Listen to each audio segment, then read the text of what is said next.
In the end, I've decided to purchase the car and attempt to restore it. From the photos, it was evident that the fire likely started underneath the dashboard and the damages didn't seem too extensive.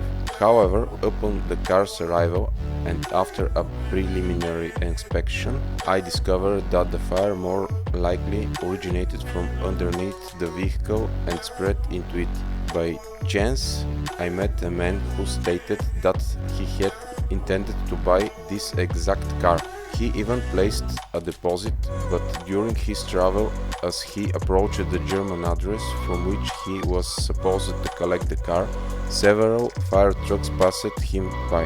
Upon reaching the address, he saw the car he was about to purchase engulfed in flames, and the firefighters were breaking the windows to extinguish the already reserved car. Surprisingly, despite the fire, the owner of the car refused to break the deal, and the man lost his deposit. I also received these photos, and it turned out that besides being burned, the car was actually flooded with firefighting foam. You may wonder what caused the fire. It appears that after a prolonged burnout, the catalytic converters become extremely hot, and if the car is not cooled down, the rubber joint on the back end of the gearbox can catch fire. It's very likely what happened exactly before the sale.